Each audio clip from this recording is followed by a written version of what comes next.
15.3, so the last part of chapter 15. And this is on reproductive technologies. So, all of the different things that can help us nowadays to get pregnant or not get pregnant. So, we'll talk about all of those as we go through this section of the chapter. So, a little bit of history about reproductive technology. In 1978, Leslie Brown was the first test tube baby. Her life began in a lab. Scientists removed an egg from her mother and mixed it with sperm from her father. After 2.5 days, scientists placed the fertilized egg in Leslie's uterus. Almost 9 months later, Louise was delivered by cesarean section. So that's a little confusing there. So Leslie was not the first test tube baby. Leslie was the mother of the first test tube baby, who apparently was named Louise. The success of the first test tube baby gave many infertile couples hope that they could have a child. Over 1.5 million test tube babies have been born since 1978, and the new technology stimulated and continues to stimulate controversy. So not everyone is okay with test tube babies, but that is something that has been done since 1978, and it gives a lot of hope to people who are having trouble having babies. Many new forms of reproductive technologies that enhance or reduce reproductive potential have been developed, and many of the same social and ethical questions are still being asked. In vitro fertilization is one example of a technology that was designed to enhance the reproductive potential of couples who wish to have children but are unable to conceive. It's not really explaining that, but in vitro fertilization is what they were talking about in the sense of a test tube baby. I opened all these pictures beforehand. So this is how in vitro fertilization works. Basically, hormones are given to the mother, so she'll have needles which give her hormones. The hormones that will stimulate the ovaries to produce eggs. Then this contraption will be inserted, basically a little incision will be done through the vagina and up to the ovary, and then they'll pull the eggs out, or the egg that is created by the stimulation of that hormone.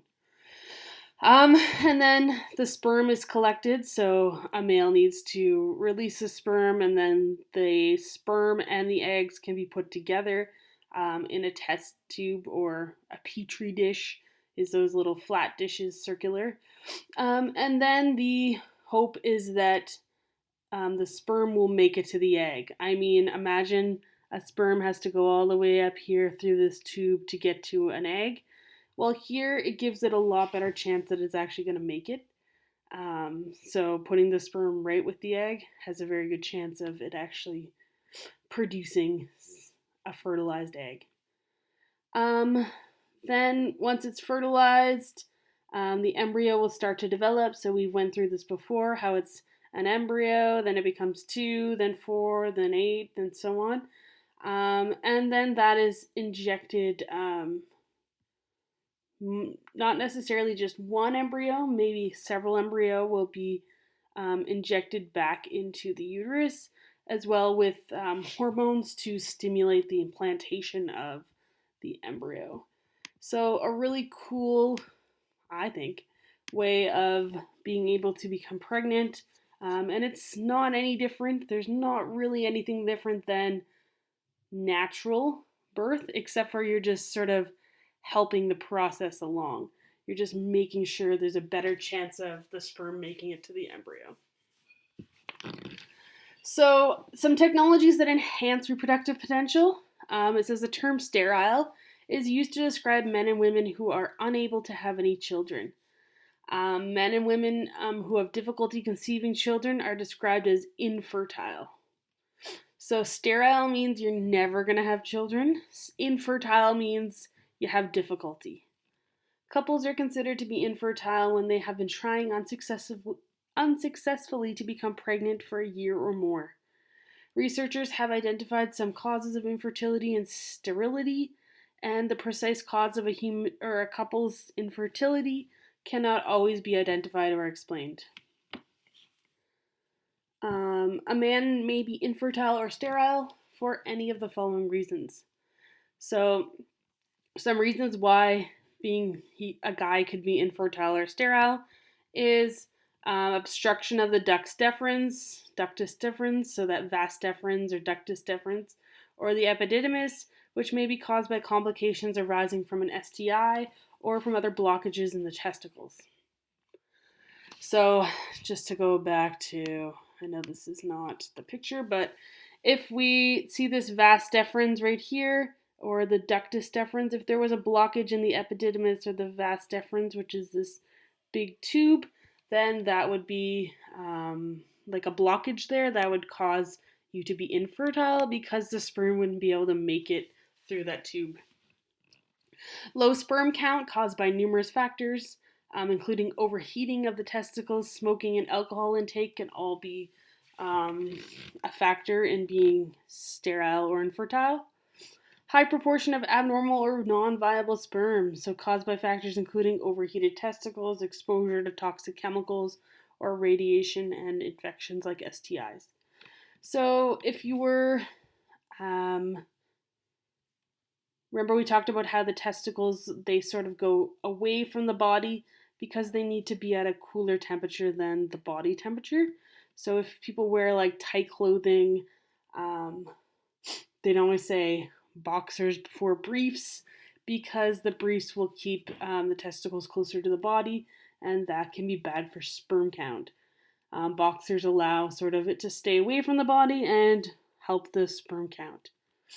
Exposure to toxic chemicals or radiation. So if someone was going through radiation treatment or chemo, they might want to freeze some of their sperm to get pregnant on a later date, because if they are exposed to these chemicals, they'll often become infertile. And then infections like STIs, which we talked about earlier, those can have an effect on blockages and stuff like that.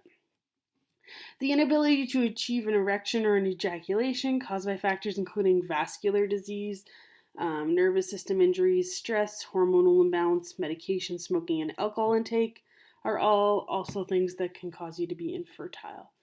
So vascular disease is actually a really big one, and nervous system, because those nerves need to be firing and working in the penis of the man in order for the sperm to even make it out of them. So these are all really important things and very things that can definitely happen to cause someone to be infertile or sterile.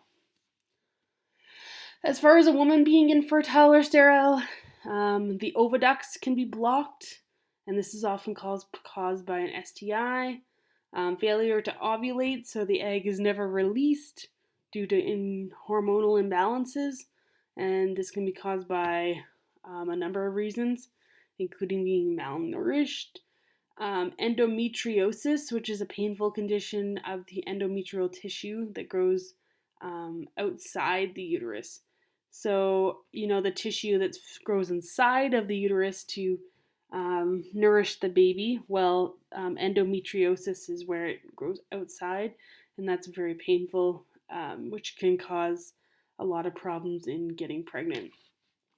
And then damages to the eggs, which may be caused by environmental factors, so exposure to toxic chemicals.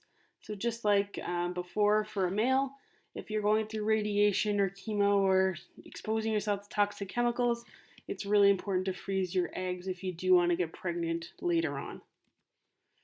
Some causes of infertility can be corrected with medical treatment or a healthier lifestyle. Couples who remain unable to have children may consider on one of the following technologies to increase their chances of having a child. Artificial insemination, in vitro fertilization, surrogate mothers, or superovulation. So these are some of the technologies that can be used to increase the chances of having a child, so we're going to go into all of those. Artificial insemination has been used for decades as a way to promote breeding success among domestic animals. Artificial insemination continues to be refined and is still useful when the man is sterile or infertile. In artificial insemination, sperm are collected and concentrated before being placed in a woman's vagina. So if we look at a picture of artificial insemination, I think I have it, but it's pretty simple. They are using like a big needle or something that is able to basically put the sperm up into there, giving it a better chance of getting to where it needs to go. One of the main things that they do with animals when they say promoting breeding is they'll be like, this horse is really great. I'm going to take their sperm and sell it. And that's a really common thing in the horse industry where they'll sell like really good sperm to make really good babies. But it's definitely not. There's sort of a gray line when we talk about that with humans, but there definitely is people that will shop for sperm in sperm banks, which some people believe is not necessarily ethical, I guess you could say. The second one here is in vitro fertilization. This offers a solution for women with blocked oviducts. So we already talked about that.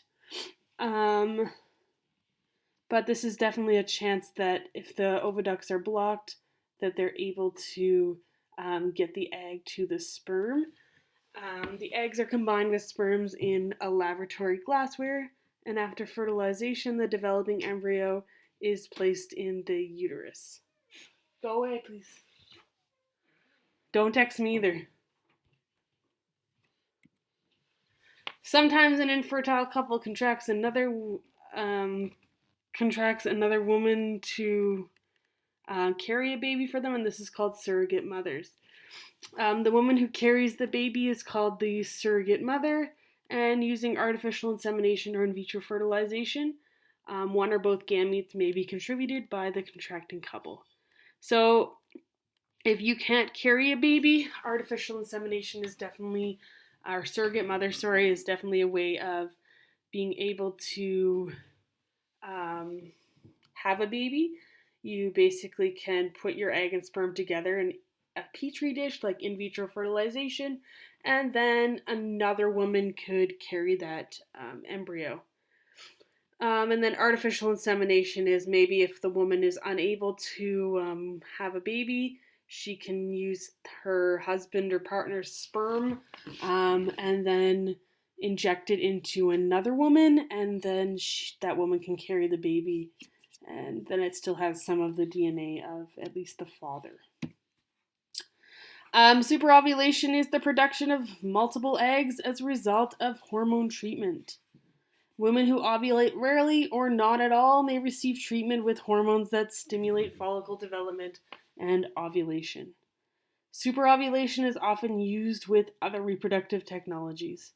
So this is something that just basically makes it so that you're able to produce multiple eggs. And if you think about some of the people, I don't know if you guys watch any of those TLC shows, but like John and Kate plus 8 and Octomom and all these multiple births where people have like 6-8 children at a time. That's definitely not natural. Those people are using hormone treatment, so they're able to produce multiple eggs. So more than one egg is released during ovulation, and that's normally due to hormone technologies. Technologies that reduce reproductive potential. So sometimes couples are fertile, wish to avoid or delay conceiving a child. Any behavior or technology that prevents conception is a form of contraception or birth control. So some people do not want to have a child per se. So these are some of the ways that we can stop or make it really unlikely that someone is going to get pregnant. And these are called contraceptions. They each come with their own advantages and disadvantages. So we've got abstinence, surgical sterilization, hormone treatments, physical or chemical barriers, and natural family planning. So we'll talk about all those. So abstinence is the surest way to avoid conceiving a child and is simply not to have sexual intercourse. Um, Complete abstinence also has the important advantage of protection from STIs. Not all couples are willing to abstain entirely from a sexual relationship, so this is not really likely very viable because, yeah, people don't want to not have sex, but this is definitely the best way to um, not conceive a child. The next one is surgical sterilization. So both men and women can have surgery to make them infertile or sterile. In women, the procedure is called tubule ligation, and this involves cutting the oviducts and tying off the cut ends. This ensures that the ovum never encounters sperm and never reaches the uterus. The ovum disintegrates in the oviduct, which allows the egg to never get to where the sperm might encounter it. And I have a picture of that. So what they do is they block the fallopian tubes, preventing the sperm from reaching it. So they'll just tie this. They can normally call it getting your tubes tied. So they tie this off or put some barrier here so that the egg will never make it to where the sperm is. It's sort of a break in the road. And then for the men, this procedure is a vasectomy, which involves cutting the ductus deferens and tying off the cut ends. So I need to find that picture. Yeah. So this is a vasectomy, and you've probably heard that before. Sometimes they call it getting the snip snip. That is basically when they are cutting off this vas deferens. So the sperm is made in here. They travel up here, and they can't make it out.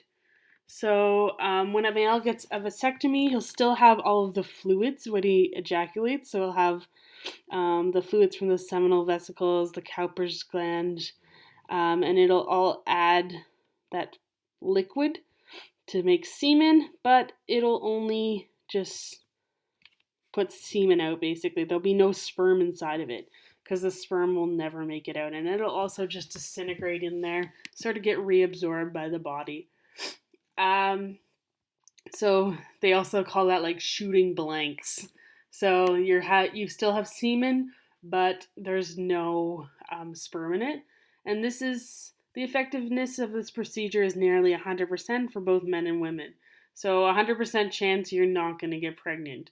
I've heard of people with tubule ligation where they tie their tubes, but somehow an egg still makes it through the tied off portion and someone does get pregnant, but very, very rare.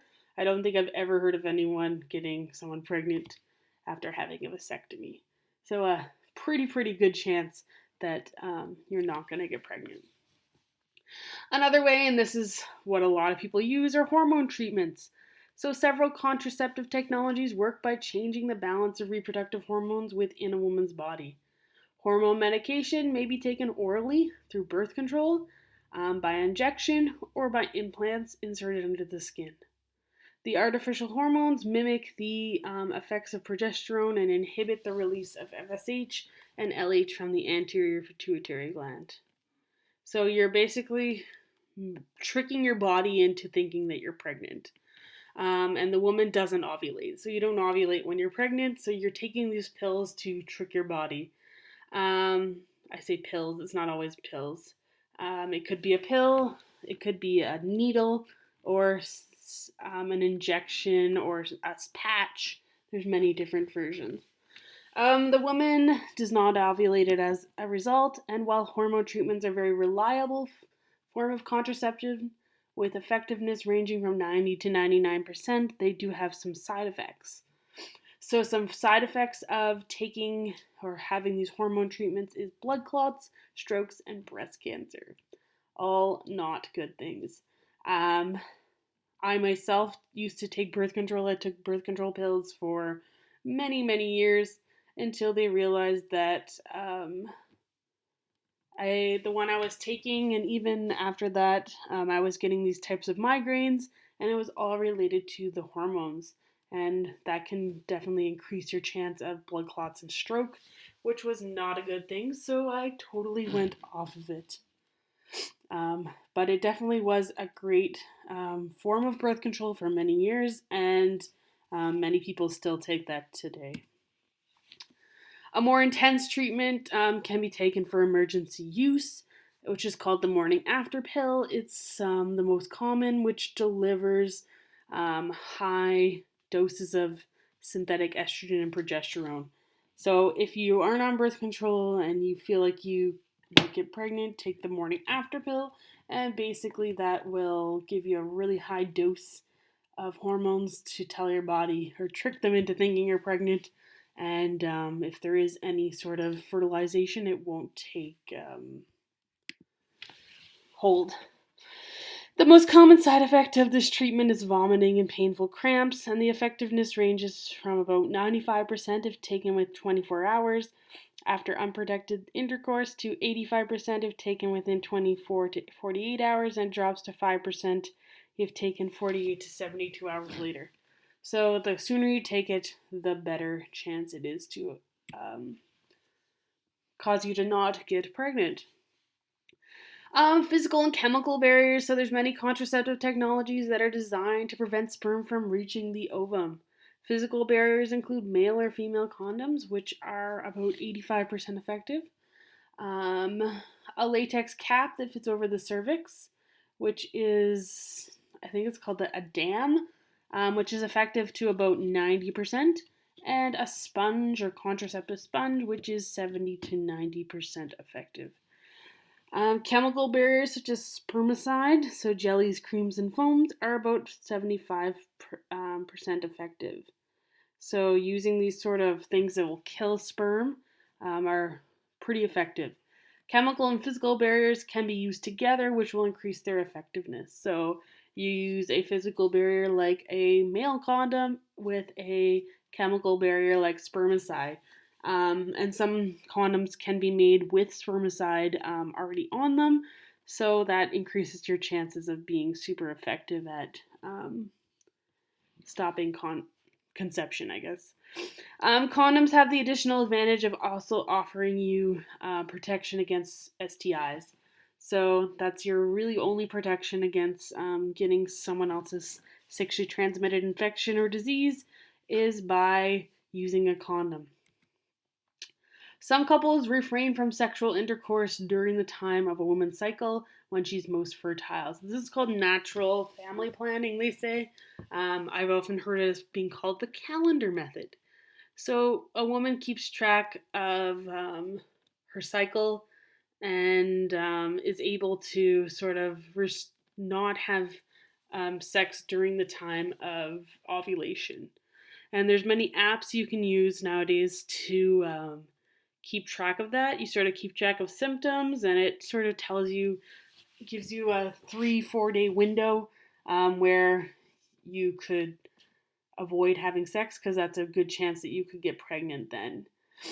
These apps are also used for a good way to keep track of yourself so that you can have sex during those times if you do want to get pregnant.